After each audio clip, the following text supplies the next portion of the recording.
Damn.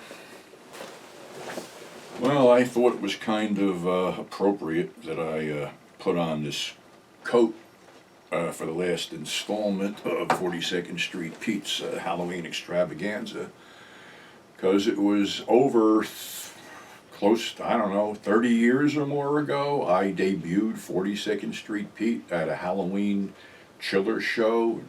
I can't even remember when. It's not the original hat because that's long since bit the dust, and the Something Weird t-shirt is rotted off me. And I can't seem to find my shades, but being I'm wearing prescription glasses, that's all I got left. So it's kind of, I just felt it was, appropriate because actually, I debuted myself on Halloween.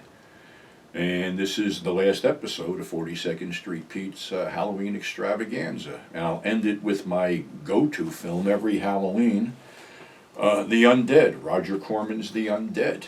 And, 50s style, I believe that Roger was trying to cash in on the reincarnation craze with that Bridley Murphy thing or something that was going on back then. But anyway, it basically starts out with a prostitute, Diana, played by Pamela Duncan, who is regressed back into medieval times where she was a princess Helene who was going to be executed at dawn as a witch. But Diane gets into her head and the hooker mentality kicks in, and Helene escapes. And that basically alters destinies because her paramour, Pendragon, played by Richard Garland, is confused as to how she got out.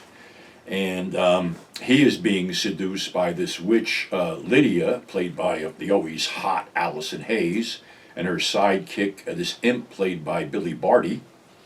And you have, Mel Wells as Shamokin, the enchanted gravedigger. And let's see, who else do you have in there? Dick Miller is a guy who sells himself to the devil, and the devil is played by a very demonic-looking Richard Devon.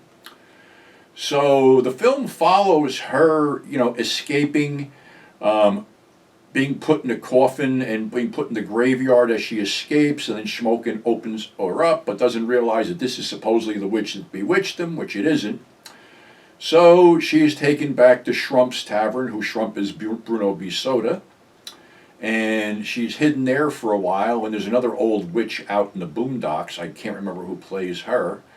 But there's a whole bunch. It's just so well played out. I mean, I know it was shot in the interior of a supermarket that was tricked out as a soundstage. But you have the swirling mists, you have the graveyards, you have all this stuff, and then it's like one of the scientists has to basically go back and stop the clock, so to speak. So either Helene will live or Diana will die. So he goes back and he challenges the devil, and there's this going back and forth. And Lydia tries again to seduce Pendragon, but winds up stabbing her because he realizes that she's behind a lot of this shit, and she dies and turns into a cat, or she's dead. The imp is splashed with holy water by the other crone and also dies. Helene goes back to, I'm trying to think, the scientist lets all the voices be heard in her head of all the lives that would happen if she were to be executed as a witch. And the last one is Diana. I realize the folly of my life. Please give me another chance. So she goes back to be executed. So back at the where the experiment was taking place, she comes to and realizes what was going on, and the other scientist is there, and he goes, I can't hate this guy either, all I can do is look on in horror, and there's his empty suit of clothes sitting in the chair. So we go back, and he's talking to the devil, and he goes, well, I must begin my long journey home. And the devil goes to him, he goes, well, the only link for you to get back was Helene, and that link is broken.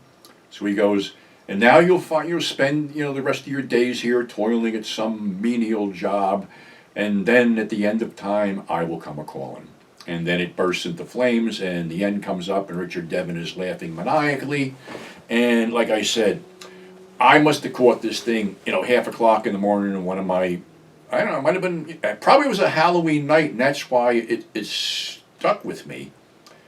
And all I know is for the last, I don't know how many years, 30, 40 years, when I got, with the advent of VHS, of course, I got it, and then I was able to see it whenever I wanted. I also had it on 8 millimeter, and had it back then. But it's just one of those films. It just stuck with me, and like I said, it's almost like my tradition because let's face it, Halloween night I'll be here by myself, and I know I promised people an answer as whether I'm going to stay or whether I'm going to go.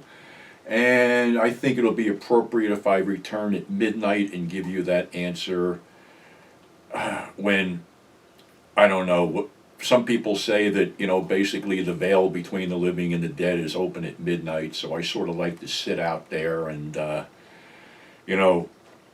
talk about things that have gone on past and friends that are no longer with us. So until tonight, my friends, I will give you my answer. So until then, stay safe, happy Halloween, and we'll catch you later on.